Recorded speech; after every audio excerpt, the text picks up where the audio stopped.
It was only a week ago that I was saying Codex CLI wasn't quite as good as Claude Code, though GPT-5 was a really good model, blah, blah, blah. All of this noise about it's not as good, it's hard to use, it's kind of hard on the eyes, can't figure out what it's saying.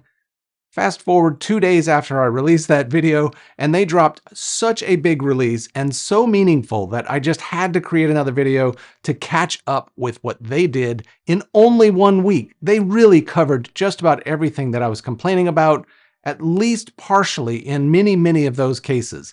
I want to dive into that so that you can see all of the moving parts, and I'll try to contextualize each one so that you understand if you're bumping into these or if you've previously bumped into them. Maybe some of them are entirely gone. So we're going to dive in and take a look at all of these tiny little changes that they made that amount to a major update. So first, let's take a look at what Codex CLI is for the people that aren't aware. I will not cover this very deeply. Check out other videos, but I'll give you an extremely brief overview of what we're looking at to describe what this compares to.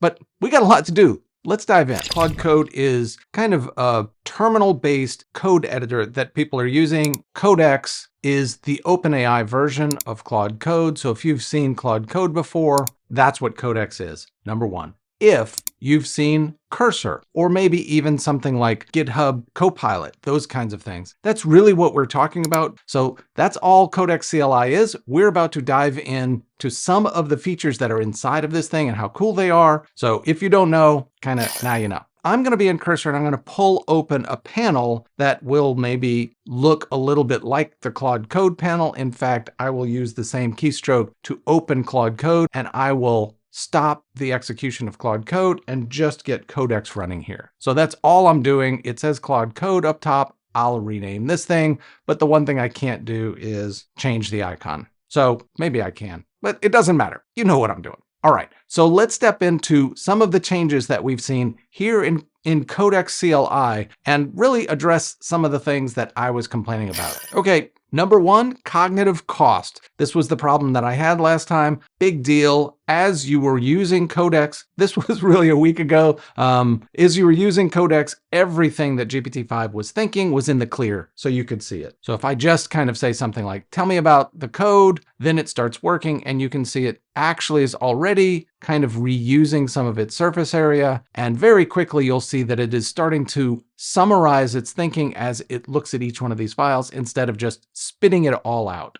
All right, so here it is kind of giving me the report. I will say this one's still a gap with Claude Code. Claude Code does a much better job of kind of the styling of what's occurring when it prints out the information coming back. It kind of treats more things like markdown. You can see it's getting much better. If you remember a week ago, we would have 2 or 3 hashes in front of this, or the stars making it bold or something like that. So they've definitely gotten better, but they haven't turned things into an organized, structured markdown look yet. I think they'll get there, but this is so much better already. And all of this information up here was collapsed. I didn't have to see all of the thinking. In fact, that leads us to a question. What happens if you want to see the thinking? This is the second thing that they've covered. You can see down here, they actually have this new call out for Control-T to show the transcript. So if I hit Control-T, then we start scrolling through all of this, and you can see there's the file that it gave back, and then you can see the thinking that we didn't see before. I'm considering potential pitfalls or constraints, like no drag classes. I might include file paths. So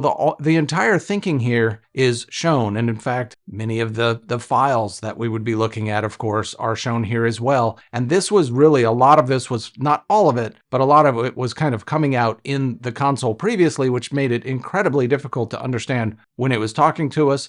All right, how do you get out of this? Q gets you back to exactly where you were. So at any time, you can kind of jump in and out of the transcript, including while it's working. So really great job here from a terminal standpoint. I think this gets us very close to what Claude Code is doing, which just happens to be best in class right now. I will say the another thing that they did very briefly is I'm now using my scroll wheel instead of my arrow keys to move through. So they also included some changes to kind of quality of life life moving around in the system. If you were tired of having to use your arrow keys to move, they got you. All right, here's another cool one that I think is really useful. I'm not sure it's necessarily important.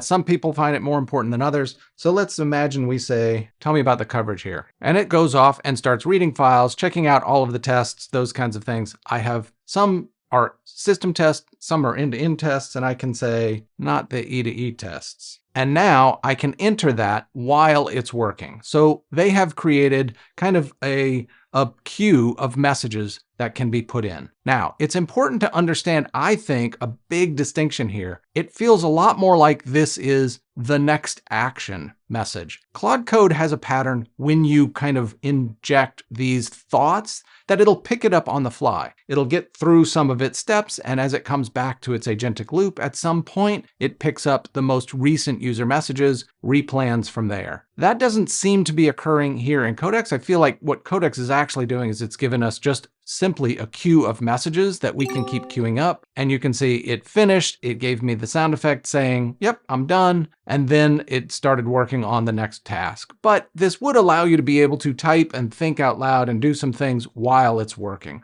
So it's better than nothing. It's getting there. And they will definitely cover actually interjecting the message into the thought process as it's working inside at some point. So I'm sure that's coming. All right. Another one that was really, really major. If you recalled, we would have to drop out of this, go either start with a new command or go into our TOML file, just the configuration system in your home directory, to make some changes on how your system started and be able to start it with different models. That was the way that you were able to basically tune how much thinking or which model you wanted to use. Well, no longer. They also addressed that with a / command of model. So now you can see the different models that you can use and select any one of them, minimal, low, medium, or high at any time. So if I go into high mode, now all of my interactions are on high. Now I will say Claude Code has since released something. This one was a later release as well, that they have a status line that you can leave what model you're using and other information on the status line. I really would expect Codex to go there as well, because it'd be nice to know what model I'm using at any given moment instead of having to try to remember that or go back into info or status so that you can come in here and see what model you're working on.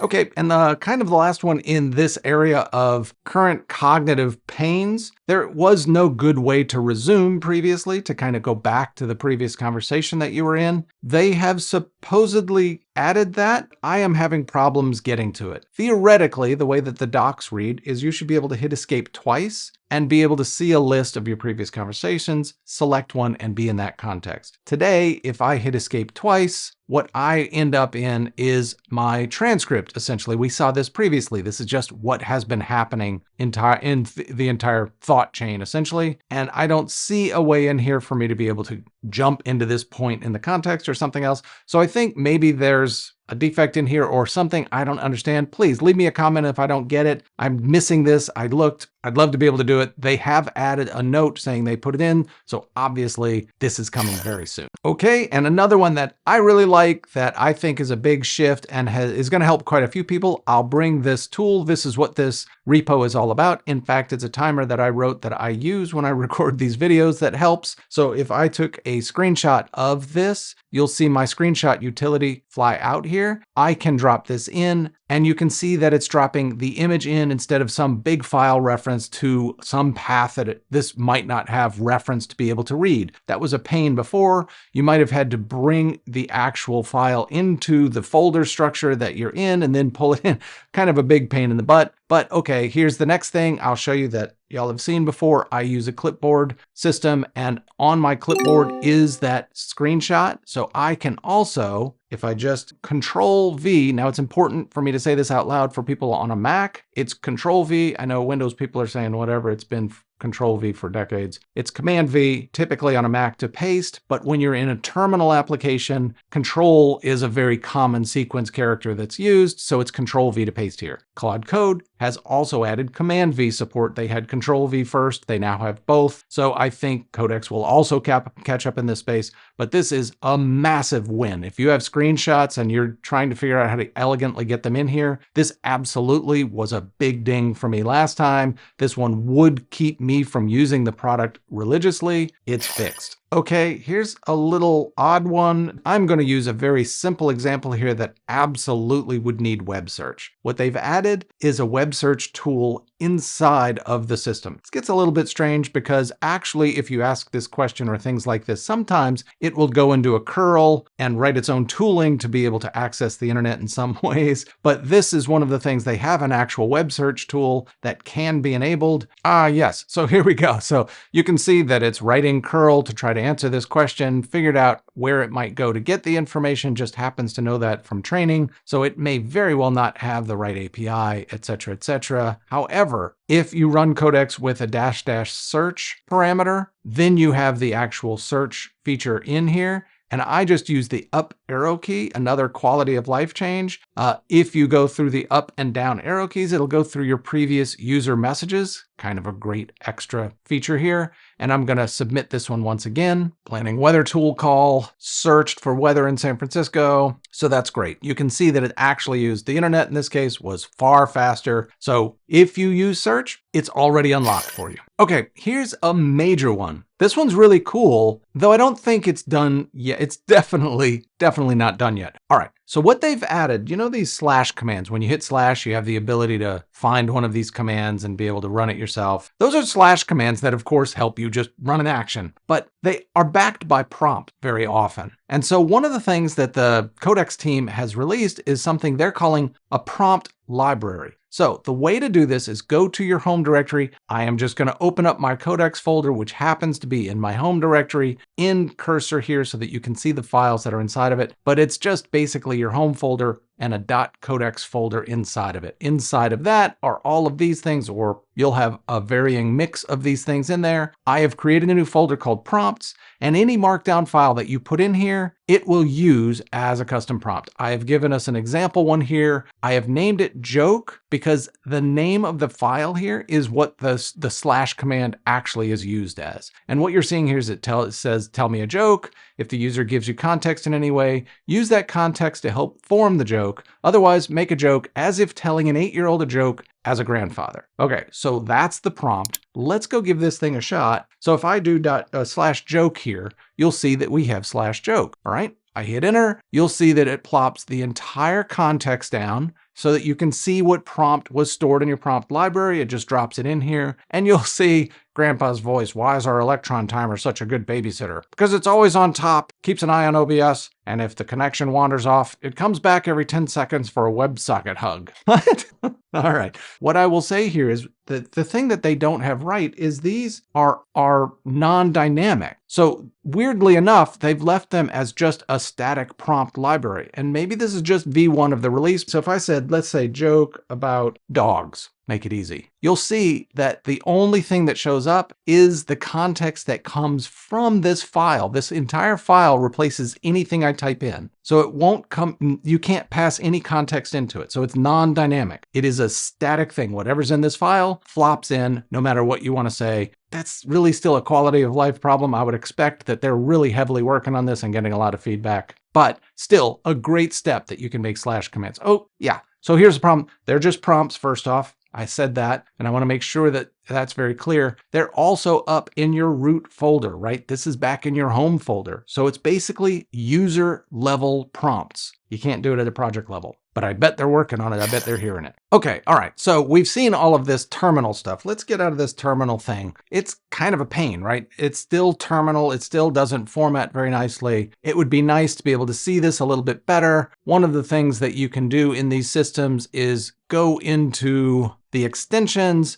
and in extensions, if you search for Codex, you'll see that there is now an extension specifically for Codex in all VS Code environments. If you install this, what you end up getting is a little button like this. Now, I am in Cursor, so the buttons are across the top. That's because we're in a Cursor environment. That's not the case for VS Code, and I'm going to want to move this to the other side. I'll show you why in a second. Okay, this seems like a reasonable workflow. I'm going to then open Codex, and hey, by the way, welcome to Codex in Cursor itself. This is not Cursor. This is not the Cursor panel. Remember, this is the Codex panel. That little label becomes important in just a second. But as I ask questions here, we get to see the files. That's great. But really the reason that I actually need to use something like Cursor, VS Code, or some other IDE to wrap these systems is so that I can see the files that I'm talking about while I'm communicating with the agent. So having these in the same panel, that's a real problem. So what I really need to do is I need to move this over to this panel. And this, by the way, is Cursor. Don't get confused. I understand. It's we're really in Inception at this moment. And it's going to say new chat. So I'm just going to get you used to the fact that Cursor says new chat over here. What we want to do is drag this object and drag it over here. The only way to drag this object, I know, it's involved. So we need to go to settings and you need to search for activity bar. This is the activity bar and the activity bar in Cursor. Now, like I said, if you're in VS Code, it's already vertical. In Cursor, they've made it horizontal, so it collapses up at the top here. You will want to make that vertical and we will need to restart. All right, and now we're back. And over here, you can see here is the Codex panel. Here is where we were previously. Now I have an object that I can drag around. This is how you drag object. And now I can drag this object over here inside of the Codex or inside of the Cursor panel itself. I'll move it to the front so that it's basically the first thing that's selected when we come into this panel. And this new chat, this is what I was telling you. That's Cursor back there if you need to get to Cursor. I know this is really messy. They'll fix this. This will get better. But in any case, I'm going to leave it on this side so that we can see both the conversation that we're having as well as the files, because that's a much more logical way to set this up. Okay, I've been using this panel, of course, now for a day and a half because it's brand new. It is fantastic. They've done some really wonderful work here. They really nailed just about everything here. I will take you through the brief high strokes here. Down at the bottom is a very exciting set of controls, right? This is the thing that we just saw with /model. This is basically that / command. You have different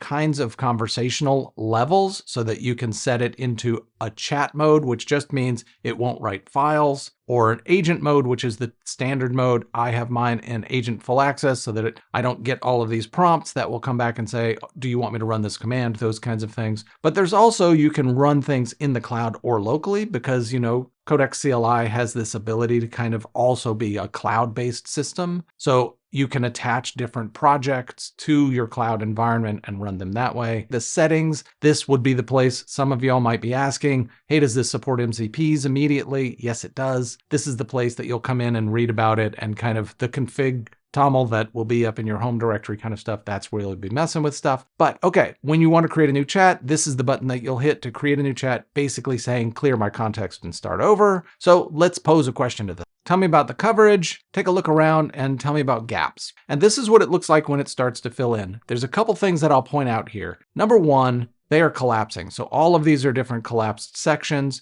You can come into each one of them, and if you look inside of it, you can see both chain of thought as well as some of the contents of the files and other information in each one of these steps. What I want to call out here that's not obvious, I missed it for quite a while. This is a very excellent panel. It sits right above the text area where you're entering your request, and this is the to-do list. So if you're using Claude Code, you know Claude Code has a very strong backing with its to-do list, does a great job. But in any case, this is a great way to watch what step it's working on and where it is, and can be collapsed out of the way at any time. I really wanted to call this out because I didn't see it in the beginning and I thought that's really missing, that I don't know how much more it has to do because it just sits down there and says 1 out of 4 tasks. And it just never struck me. But that panel, I think, is a lovely panel. All right, and you remember when I was complaining that back in the CLI world, it was not organizing things correctly. We basically ran the same kind of request here to give us a report of the information of coverage. And you can see now it looks a lot more like a standard kind of markdown report that you might get. Makes it a little bit easier to read. Really, I will say it's so verbose. A lot of these things, especially when you ask for something like a report, we still need to solve this puzzle. I wish someone would figure out a way to say the information in here, very much like a canvas, can be dropped into a file in something like this, or as some temporary file, or something that allows me to read it better, to store it in some location, allows me to easily save it and not have to use copy and paste mechanisms to try to move it over, which, by the way, I will also say is a shortcoming here, or as far as I've been able to tell, is a much bigger shortcoming, that I can't find any easy copy kind of disclosures. Cursor itself, if you did something like this, will give you copy buttons all over the place. ChatGPT gives you copy buttons. They don't have those here. A little bit of a shortcoming, but really, man, this thing is awesome. It is constrained. It's a little bit smaller. You can stretch it out and kind of collapse other things if you like to really get a full view of it. I think I'm a convert. I really want to start using this, so I'm going to daily drive this for a while. All right. That was a lot. Let's shut this down. Okay, so I really felt like I needed to call this stuff back out because I didn't mean to give them a black eye last time, but I think some of the things that I was saying, though I believe they were fair, they were criticisms and a little bit direct, and this addressed so many of them 2 days later that I was just astonished. Obviously, they've been working for a really long time, and I cannot advise them enough. They've had 3 releases since that. Cannot advise enough that they need to just continue to release in tiny increments like this, because that's what we need. That's what we want to see. That's how we're going to gain this adoption and this feeling that this project is ever moving and ever updating. Every time I put a request into Claude Code, the next thing that comes down is, hey, there's a new Claude Code instance. Go install the new version. So I get a sense that, boy, this is actively being improved. I think the same thing needs to be done here. And by the way, this week, you guys just completely nailed it. This is a out of the park kind of home run thing that you just hit. So great freaking work. I really wanted to call that out. I'm really glad everybody was here. I hope this helped a little bit. And maybe if you had some concerns, maybe this is the one that kind of made you go, oh, wait a second. That kind of feels like parody now. It's pretty darn close. All right. Thanks for coming along for the ride on this one, and I'll see you in the next one.